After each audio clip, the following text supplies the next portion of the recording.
Before any technique, you need to know what is actually being measured, because most candidates spend the entire test optimizing for the wrong thing. The examiner is not evaluating your opinions. They are not deciding whether your grandmother sounds interesting. They are sampling your language against 4 published descriptors, and they are doing it continuously from the first minute. So, 3 parts, and each one tests something genuinely different. Part 1, 4 to 5 minutes on familiar topics. Tests whether you can produce natural everyday English at speed. Part 2, 1 minute to prepare and 2 to speak. Tests sustained monologue without support. Nobody helps you, nobody asks a follow-up, and you cannot stop early. Part 3, 4 to 5 minutes. Tests abstract reasoning in English. Same person, 3 quite different skills, which is exactly why candidates often do well in one part and collapse in another.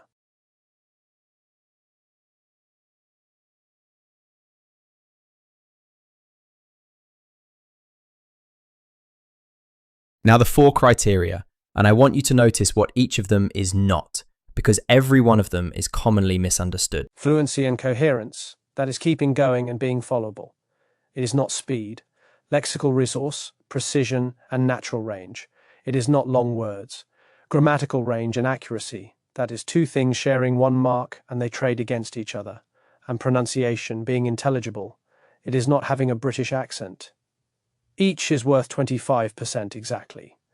No criterion is more important than another, which has a very practical consequence. Raising your weakest one is always cheaper than polishing your strongest.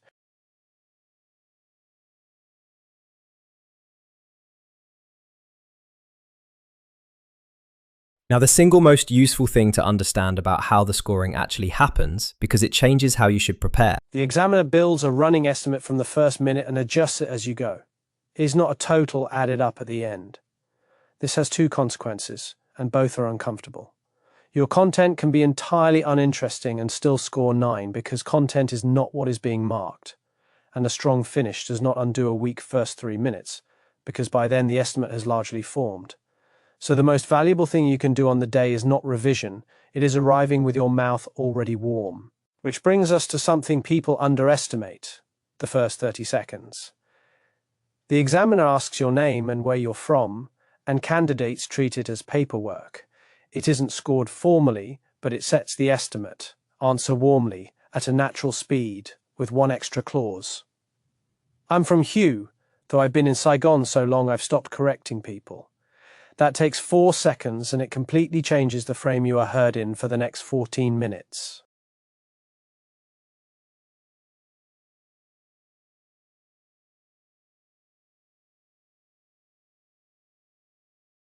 Say it out loud. I'm from Hugh, though I've been in Saigon so long I've stopped correcting people. Wait on Hugh and on stop correcting. Notice it isn't clever and it isn't rehearsed sounding. It's just a real sentence with a small joke in it. That is the level. You are not trying to impress in the first 30 seconds. You are trying to sound like somebody who is comfortable.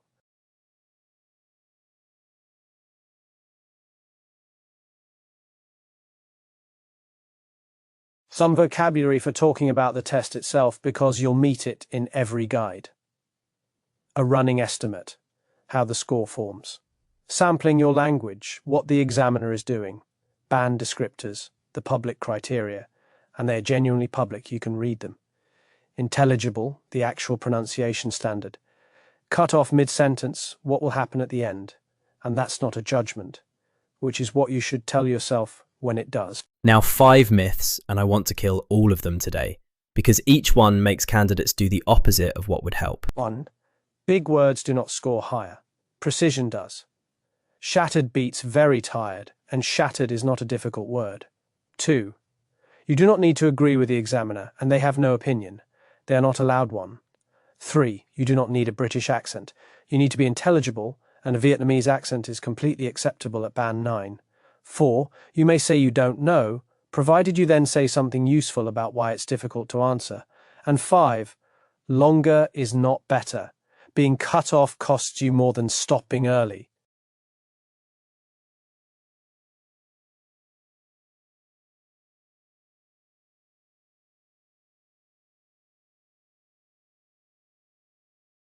Let's put the whole test in order so you can see where each technique in this course belongs. 0 to 30 seconds, name, hometown, identification. Not scored, but it frames everything. Part 1, 4 sentences per answer, 2 aspects, 1 concrete detail. Part 2, 1 minute of notes, then 2 minutes alone. Hook, context, the heart, the landing. Part 3, state a position, give a mechanism, argue against yourself, hold your line. Every remaining lesson in this course fills in one of those 4 boxes. That is the whole map. One last thing about the ending, because it surprises people and it upsets them more than it should. The test stops abruptly. The examiner will cut you off mid-sentence when the time is up, thank you, and end the recording. That is not a judgment. It is not a sign that you did badly or that they had heard enough. It happens to everybody, including band 9s, and candidates walk out convinced they failed because of it. The clock ran out. That's all it means.